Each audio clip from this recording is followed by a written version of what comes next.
Nah, kemudian kalau kita lihat tokoh-tokoh di Alkitab juga banyak, nggak hanya Musa ya. Daud misalnya kita lihat dia orang dicintai Tuhan dan sebagainya. Ya, tapi dia punya masalah dengan wanita gitu ya. Dia bejat gitu ya, penjahat kelamin kalau bahasa sekarang. Sudah punya istri, dia nggak puas dengan satu istri, dia pengen istri banyak.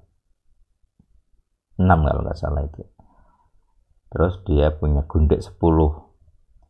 Makanya kalau teman perhatikan ada kutu keturunan. Jadi Daud ini punya kutu keturunan tentang perempuan. 10 gundeknya disetubuhi Absalom, anaknya sendiri. Terus Abraham kemarin beberapa kali juga saya bahas, punya kutuk watak terkutuk tentang penipu gitu.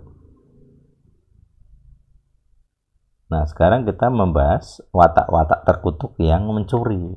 Seperti tadi saya bahas tentang Nabot, kebun anggur Nabot yang dirampas oleh Ahab dengan usul Isabel ya. Kemudian ada aturan-aturan tentang di kitab Torah gitu ya, menggeser batas tanah. Jadi orang dilarang menggeser batas tanah. Itu pencurian gitu ya.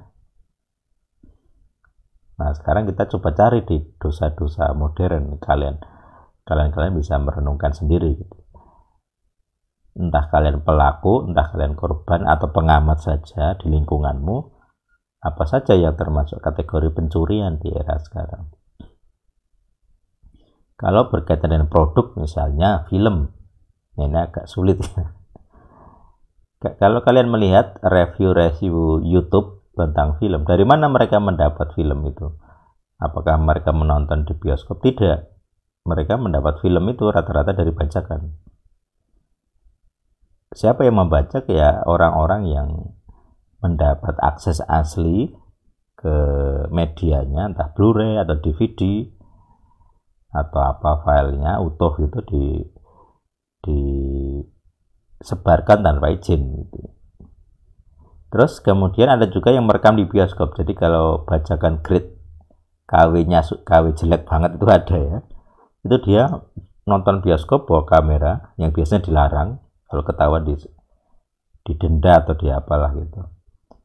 Itu yang direkam layar bioskop yang gede itu direkam pakai kamera handycam atau apa. Makanya gambarnya jelek.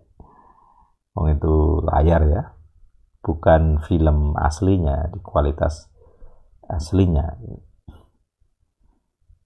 Itu film gitu. Makanya kadang kalau sangat-sangat idealis tentang hukum ke-8, orang tidak akan nonton kalau tidak beli atau sewa film asli. Kalau YouTube kan ada kan, itu kan sewa di YouTube ada. Terus kalau langganan ya ada katakanlah Netflix, Hulu itu di Telkomsel atau di provider banyak, itu yang legal gitu. Kalau Apple ya di App Store-nya itu ya. Atau di Android juga ada Play Store, ada banyak penyedia film yang legal gitu.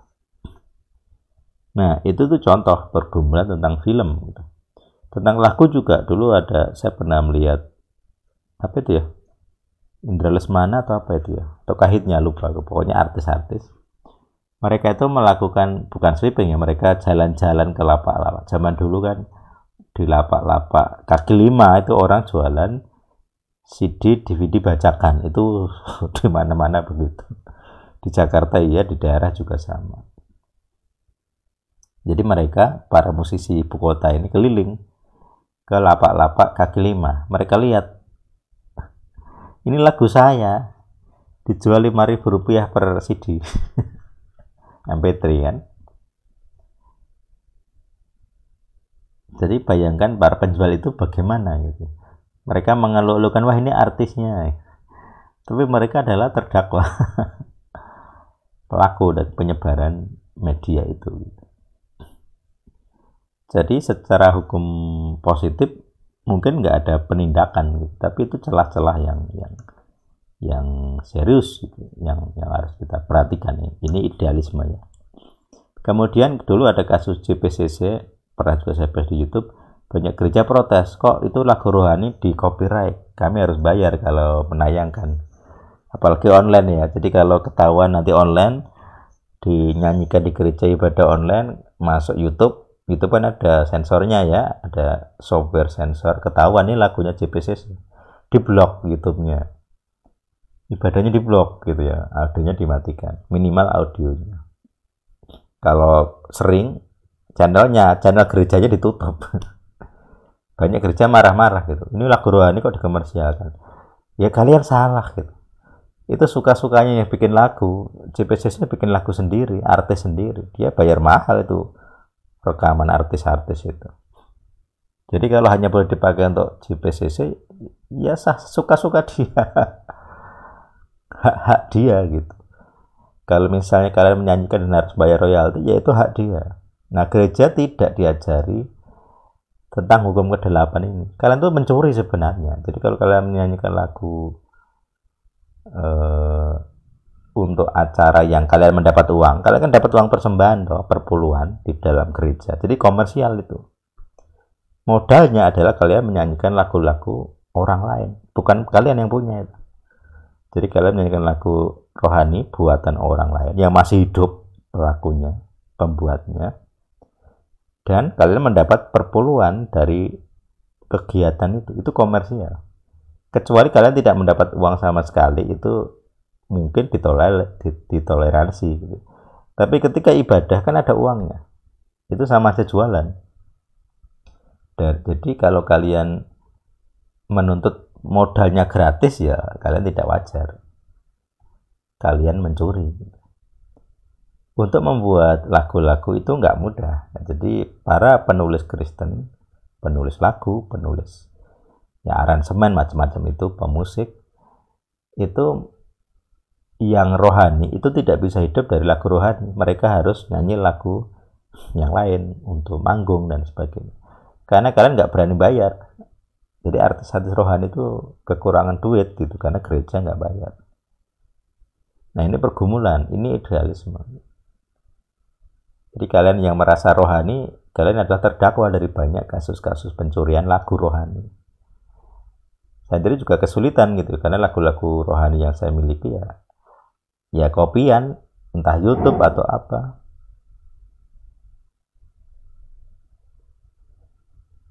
Ya, ini saya bahas. Jadi itu kesulitan kita gitu ya. Bahkan termasuk dulu ya, ini sekarang MP3 sebenarnya jadi MP3 itu ada lisensinya. Jadi format MP3 itu ada lisensinya. Jadi kalau pakai format MP3 harus bayar aslinya dulu. Cuman karena sudah expire lisensi, sekarang bebas. Tapi dulu itu ada jangka waktu, kalau nggak salah 20 tahun ya. Jadi dulu kalau orang bikin MP3 itu kodeknya itu bayar seharusnya. Dulu orang nggak peduli. Makanya sekarang kalangan open source, yang saya sebagai salah satu pendukungnya, berjuang supaya kita memilih kodek-kodek yang tidak copyrighted, tidak perlu bayar. Jadi teman-teman yang melihat lagu-lagu video MP4 itu rata-rata di coding dengan H264 kodek ya, softwarenya. Kemudian ada lagi yang agak kompresi milik Apple namanya H265. Saya juga pakai ini untuk kompresi di video ET, semuanya H265 atau HEVC. Kompresinya kecil, filmnya bagus, tapi itu copyrightnya Apple. Nah, H265 itu tidak bisa diadopsi luas. Jadi yang tidak semua, jadi kalau hardware bikin pasti ada lisensinya. Di Intel ada tidak semua generasi, jadi generasi Intel generasi 6 atau 7 baru muncul itu kodek hardware. Kemudian di PC saya ini pakai Nvidia, jadi lisensinya masuk ke hardware itu. Jadi pakai hardware itu berarti sudah bayar lisensi. Nah, tidak semua hardware kayak misalnya di Radeon itu jelek. Saya nggak pakai gitu. Jadi makanya saya dulu ganti dari Radeon ke Nvidia, karena produk Nvidia lebih bagus untuk coding itu, bikin bikin video yang kompresinya kecil itu dengan kualitas bagus. Jadi saya harus ganti dulu. Pertama karena rusak, tapi ya karena kebutuhan. Karena ketika menggunakan hardware yang Nvidia itu lebih cepat, berkali-kali lipat gitu. Dari saya pakai CPU 8 core pun kalah dengan VGA itu. Jadi kalau convert, pindah format video, pakai CPU paling 2-3 kali. Itu pakai VGA bisa 9 kali, 10 kali. Sama seperti kalau saya beli CPU ini, beli 3 biji bareng untuk ngerender video. Cukup 1 VGA. Jadi itu kita berarti sudah membayar lisensinya. Kalau beli hardware-nya gitu. Nah, itu contoh gitu. Nah, kemudian kalau di YouTube, kalau sekarang ini setahu saya ya, di YouTube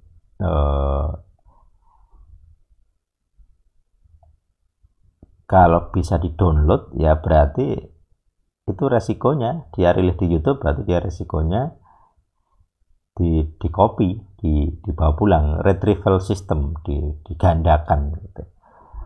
Yang tidak mau digandakan, mereka akan pakai platform streaming selain YouTube, misalnya Spotify.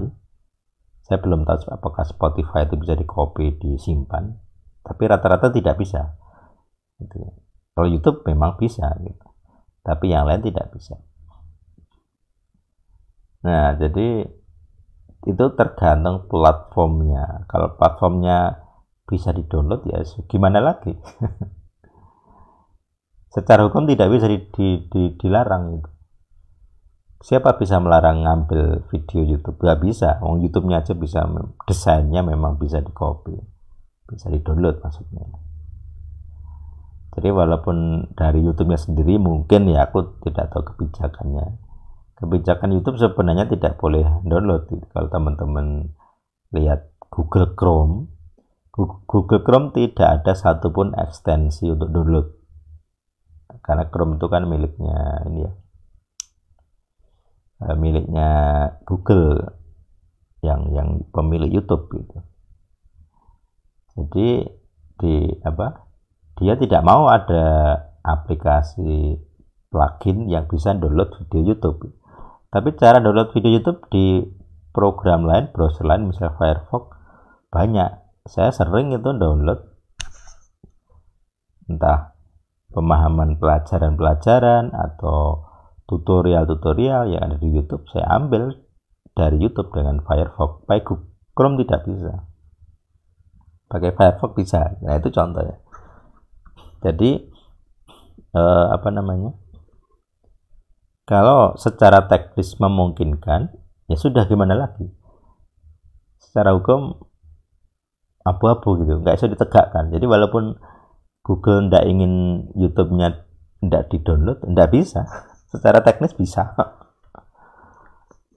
Termasuk film itu dulu ada yang namanya DRM ya, Digital Right Management, kalau nggak salah ya. Jadi makanya kalau teman-teman dulu beli CD DE, CD musik itu tidak bisa di-copy. Jadi kalau kalian ngopi file dari CD terus ke hard disk, itu filenya nggak ikut, itu hanya link aja. Tapi secara teknis orang ngakali, jadi di ripping namanya. CD-nya diputar, kemudian dari hasil putaran itu disimpan ke memori, disimpan sebagai file MP3. Jadi dulu MP3 itu ngambilnya dari CD audio itu, CD DE itu. Nah, CD audio ini didesain tidak bisa di-copy, tapi secara teknis bisa diakali. Nah, itu namanya celah teknis ya. Secara hukum ya para musisi itu ya marah-marah dengan proses ripping itu. Tapi kalau di Amerika sendiri hukum tentang ripping itu fair usage ya. Jadi kalau Anda beli CD, tentu tidak adil kalau Anda kehilangan musik yang sudah Anda beli ketika CD-nya rusak. Makanya kalau di ripping untuk Anda sendiri itu tidak melanggar hukum gitu. Cuman masalahnya kan itu teknisnya kan bisa di-copy oleh orang yang tidak pernah beli gitu. atau mungkin orang beli sekali, di ripping, dijual sebagai bajakan gitu. Ya tadi MP3 itu. Nah itu termasuk film yang sama gitu. Ada yang lewat bioskop, ada yang lewat di ripping dari DVD-nya, atau streamingnya diambil dari streaming. Ya secara teknis ada sajalah caranya gitu ya. Nah ini yang jadi pergumulan kita.